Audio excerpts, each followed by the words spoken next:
हाँ तो प्यारे बच्चों, कैसे हैं आप लोग? सभी को राधे राधे। उम्मीद करते हैं काफ़ी अच्छे होंगे और मन लगा के पढ़ाई कर रहे होंगे, ठीक है ना कहीं अपने साइंस मैंने एसएसटी का भी क्लास का इंतज़ार कर रहे थे ना। आज उसका समाप्त होता है ना। आज हम पढ़ाने वाले भारत में राष्ट्रवाद। परिणाम समझिए राष्ट्रवाद जो चैप्टर है ना, भारत में राष्ट्रवाद सबसे इम्पोर्टेंट है। हिस्ट्री का सबसे ज़्यादा क्वेश्चन हिस्ट्री से यहीं से पूछा जाता है ना, इसलिए ज़्यादा फोकस रखिएगा। पहले समझिए बात को, ठीक है ना। याद करने के लिए तो एग्जाम के 2 दिन पहले एक भी याद कीजिएगा तो याद हो जाएगा, लेकिन बात को समझिएगा ना तो आपको सब्जेक्टिव थोड़ा सा भी दिक्कत नहीं होगा। इस वीडियो के बाद हल्का सा भी दिक्कत नहीं होगा। मेन जो आपका होता है सब्जेक्टिव वो आपका कंप्लीट हो जाएगा, ठीक है ना। मेरा मेन पर्पस है कि आपका सब्जेक्टिव को अच्छा तरीक़े से हम समाप्त कर दें, लेकिन आप हल्का बुक के सहारे मेन टॉपिक जो होता है ना, नोट्स बनाइए हल्का सा। अभी आपके पास है नोट्स बना के और एग्ज़ाम में आगे जा सकते हैं ना, ताकि 90+ स्कोर कर दें, है ना। भारत में राष्ट्रवाद का अर्थ ही होता है राष्ट्रीय चेतना का उदय। यानी भारत में राष्ट्रीय चेतना का उदय होने लगा, समझ रहे हैं ना। माने सब भारत के आदमी जागने लगा कि क्यों हमारा शोषण कर रहा अंग्रेज, नहीं करने देंगे, है ना। जब ये सबके मन में विचार आया, ठीक है ना, तो धीरे धीरे छोटा सा आंदोलन होने लगा। आंदोलन समझे ना, जैसे आप लोग समझिए कि सबसे पहले आप समझिएगा कि जो है ना कांग्रेस, पहले हम कांग्रेस के बारे में बताते हैं। कांग्रेस का स्थापना सन 1885 ईस्वी में ए.ओ. ह्यूम के द्वारा किया गया था, ठीक है ना। याद रखिएगा, कांग्रेस की स्थापना ए.ओ. ह्यूम के द्वारा किया गया था। इसका क्या है, किस लिए किया गया, जरूरी था? ऐसा नहीं तो पहले चुनाव होता था तो इसलिए भारतीय राष्ट्रीय कांग्रेस का स्थापना किया गया, है ना। ऐसा बात नहीं है। इसका स्थापना इसलिए किया गया ताकि अंग्रेज जो शोषण कर रहा ना उसके विरुद्ध वो आवाज़ उठा सकते, आंदोलन करे। क्यों आप ऐसे ज़्यादा कर वसूल रहे हैं, ऐसे वैसे, समझे ना। किसान के द्वारा जैसे फसल उसल बर्बाद होता है तो उसके मदद मिलता है कि सब मिल के एक हो जाता है और जाकर आंदोलन करके आगे तक पहुंचाता है बात को, समझे ना, ठीक है। तो अब बताते हैं वर्नाक्यूलर प्रेस एक्ट, जो कि सन 1878 ईस्वी में लागू किया गया था, ठीक है ना। यह लॉर्ड लिटन के द्वारा लागू किया गया था, ठीक है ना। ये उतना इम्पोर्टेंट नहीं है, ये ऑब्जेक्टिव टाइप है, इसको याद रखिएगा। फिर आर्म्स एक्ट, ये इम्पोर्टेंट है कि किस लिए, क्योंकि ये आर्म्स एक्ट एक ऐसा कानून है जिसके द्वारा आप हथियार रखने से बाधित हैं, आप नहीं रख सकते, समझे ना। अगर आप हथियार रखते हैं ना तो उस पर कानूनी कार्रवाई की जाएगा, ठीक है ना। यह कानून सन 1800 कितना में 79 ईस्वी में लागू किया गया था, समझे ना, लॉर्ड लिटन के द्वारा, ठीक है। प्रथम विश्व युद्ध, इसके बाद हम बात करते हैं प्रथम विश्व युद्ध। प्रथम विश्व युद्ध की शुरुआत सन 1914 ईस्वी में हुआ। प्रथम विश्व का युद्ध का शुरुआत सन 1914 ईस्वी का हुआ, ठीक है ना। तो कहिएगा भैया समाप्त कब हुआ, तो देखो यह युद्ध 4 वर्ष तक ले चला। मित्र राष्ट्र धुरी राष्ट्र के बीच हुआ था, ठीक है ना। फ्रांस, ब्रिटेन, रूस, अमेरिका एक दिन था, बाकी तुर्की, और फिर दूसरा अलग अलग देश था, ठीक है ना। इसमें हल्का सा ध्यान दीजिएगा, तुर्की को लेके रखिएगा, ठीक है ना। आगे देखिए हम बताएंगे ना, तुर्की काम देगा, ठीक है ना। जैसे आप देखिए कि प्रथम विश्व युद्ध के बारे में क्या बताया कि यह 4 वर्षों तक चला। तो इतना सेंस लगाइए कि जब 14 में स्टार्ट हुआ तो 4 वर्ष के बाद यानी 18 में समाप्त हो गया, ठीक है ना। जब समाप्त हुआ ना बाबू, तो जैसे अंग्रेज बोला ने कि जैसे आप हमारा मदद की, ब्रिटेन यानी समझ रहे, अंग्रेजवन बोल रहा था ना कि आप हमारा मदद कीजिएगा तो हम भारत को आज़ाद कर देंगे, ठीक है ना। जैसे 2 देश के जैसे युद्ध होता है तो हमने इंडियन क्यों होता, मारा फैटी कर लिया, मुकन फुला दिए तो हो गया, नहीं। जब देश के बीच में लड़ाई होता है तो पहले नंबर सेना उना के पहले खर्चा चाहिए, फिर कुछ जैसे दवाई, जो भी खाना पीना आता है, मिसाइल वगैरह मंगा रहे दूसरा उससे से, तो उससे पैसा खर्च होगा ना, यानी पैसा खर्च होता है, ठीक है ना। जिसके कारण अभी बोला अंग्रेज लालच दे दिया कि आपको आज़ाद कर देंगे, ठीक है ना।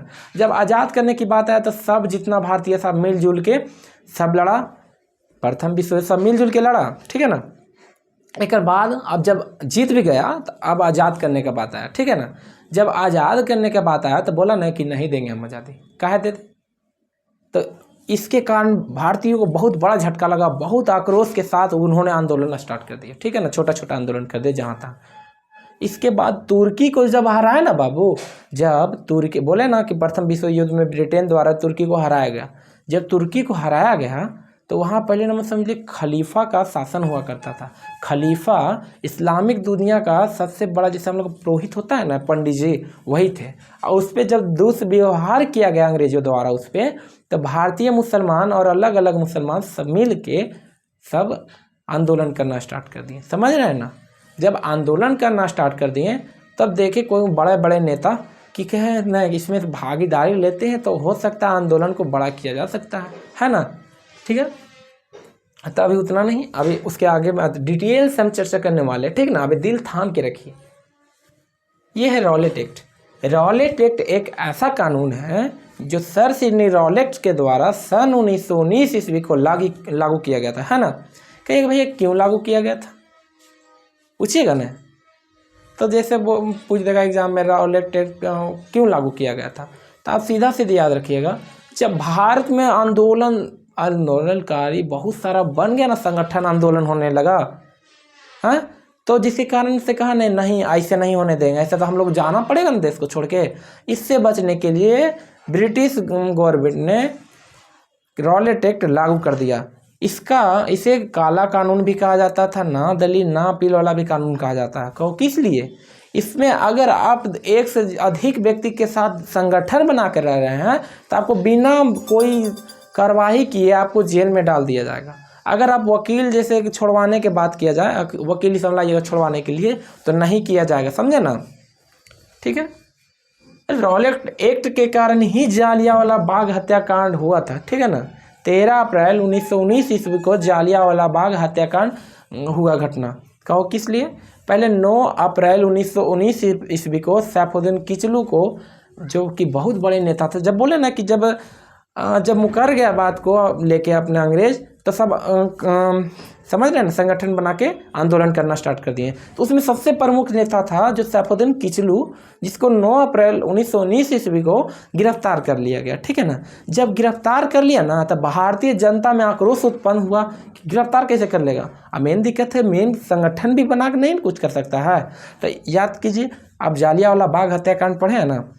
13 अप्रैल 1919 ईस्वी को घटना घटित हुआ था, जो पंजाब के अमृतसर नामक जिले में एक काल वैसाखी, जो पूर्णिमा के दिन मेला लगता है, ठीक ना?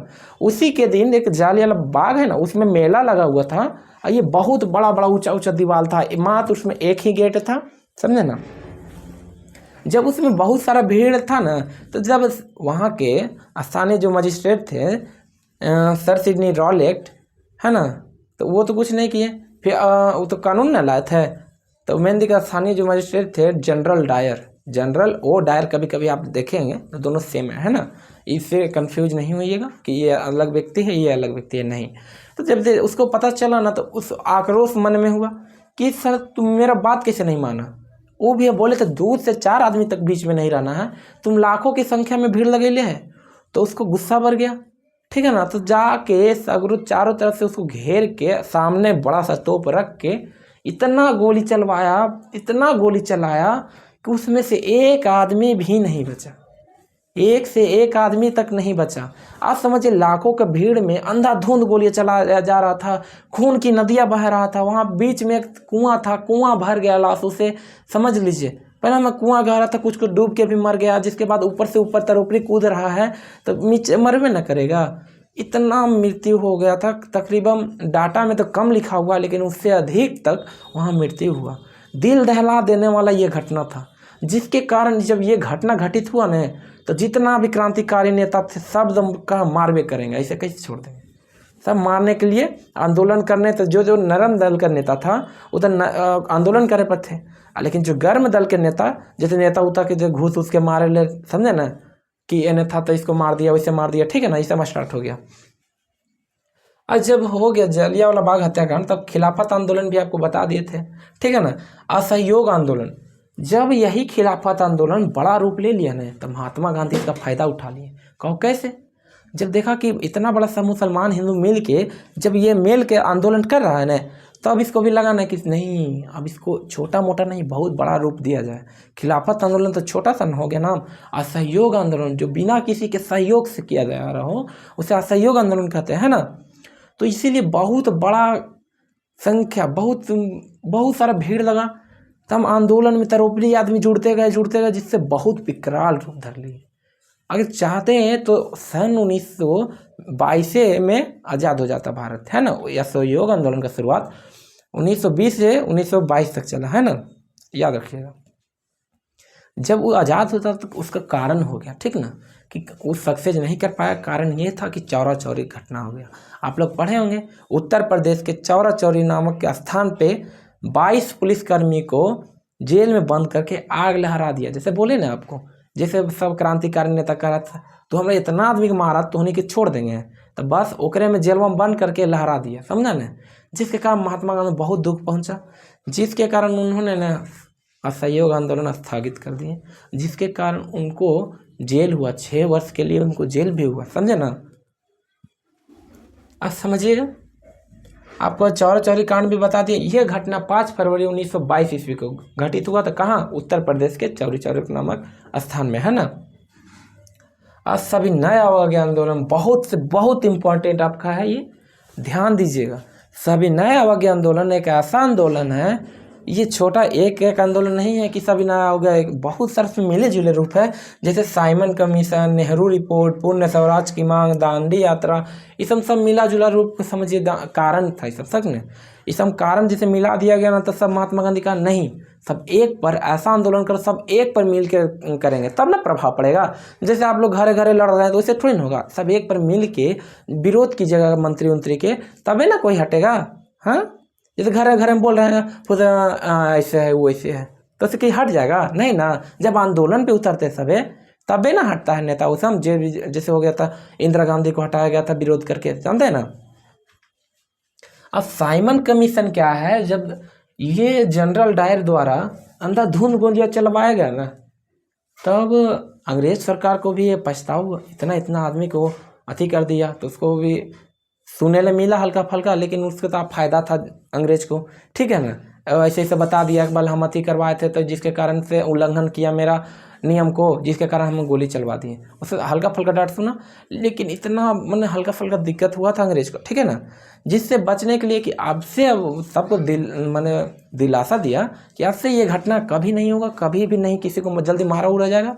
घटना ज़्यादा दिक्कत रहेगा तभी उसे हो सकता है, ठीक है ना। उसके दिलासा के लिए साइमन कमीशन का गठन किया गया था। साइमन कमीशन ब्रिटेन द्वारा एक ऐसा गुट भेजा गया भारत पे कि जाके देखे क्या भारत के आदमी का शोषण हो रहा है। तो शोषण तो हो ही रहा था, लेकिन वहाँ पे बोल दिया कि नहीं हो रहा है। तब सब नेता उता मिल के मुंबई में जाके एकदम आंदोलन करने लगे, बोल वहाँ आइवे करेगा, काला झंडा दिखा के उसका विरोध किया गया, ठीक है ना। और जिसके कारण अंग्रेजों ने मार के उसको लाठी से मृत्यु कर दिया। लाला हरदयाल, आप नाम सुने होंगे, ठीक है ना। 1913 ईस्वी में की मृत्यु हो गई, लाला हरदयाल का मृत्यु हो गया, समझे ना। अब आगे समझिएगा। साइमन कमीशन तो आपको बता दें, नेहरू रिपोर्ट, नेहरू द्वारा जारी किया गया था, एक रिपोर्ट था, ठीक है ना। पूर्ण स्वराज की मांग, सबका ये था ना कि एक 11 सूत्री की मांग कर रहे थे महात्मा गांधी। और जो अब मेन है ये दांडी यात्रा, ये अधिकतर टाइम में हम देखे, हम खुद एग्जाम दिए थे तो खुद हम इसको बनाए थे।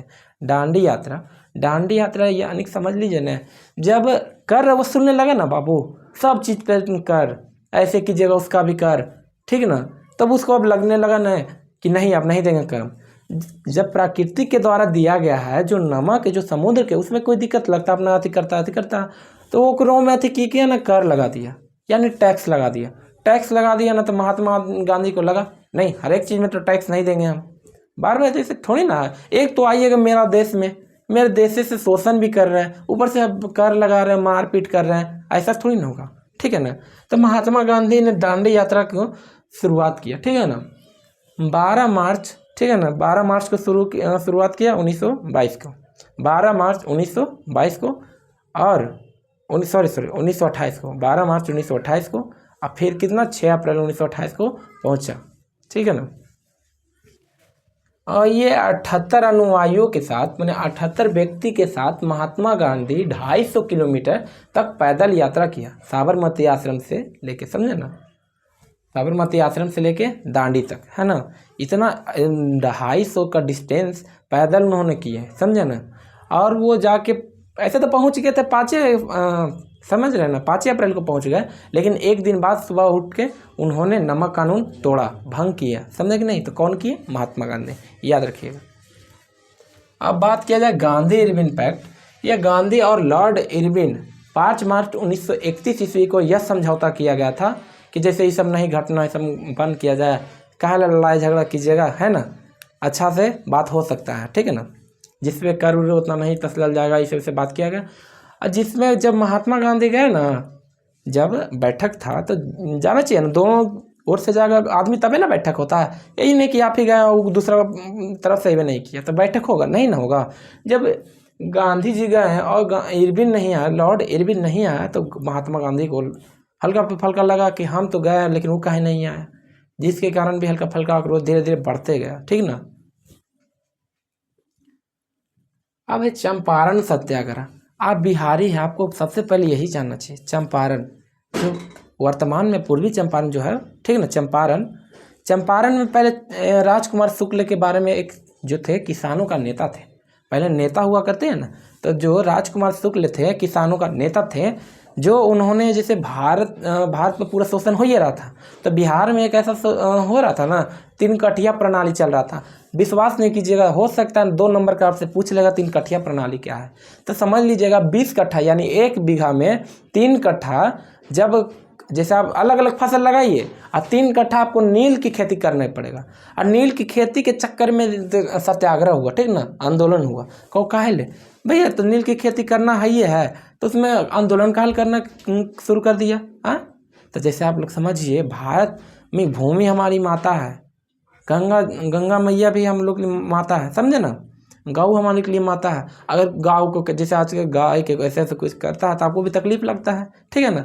जब भूमि अगर बंजर बना दिया जा रहा है, नील की खेती से भूमि को बंजर बना दिया जा सकता है, समझे, उतना उपजाऊ नहीं रहता था। जैसे आप 1 साल मुनाफा के लिए, पहले किसान का उतना मुनाफा नहीं होता था ईस्ट इंडिया कंपनी को, समझे ना, 31 दिसंबर 1600 ईस्वी को जैसे ईस्ट इंडिया कंपनी का स्थापना किया गया था, तो हो रहा था उसका फायदा। इसमें भारतीय मजदूर को कोई फायदा था नहीं ना, और ऊपर से उसकी मातृभूमि यानी माँ को उपजाऊ मिट्टी जो था उसको धीरे धीरे समाप्त किया जा रहा है, समझे, बंजर बन जाता था भूमि, जिसके कारण से बोला आंदोलन करना स्टार्ट कर दिया।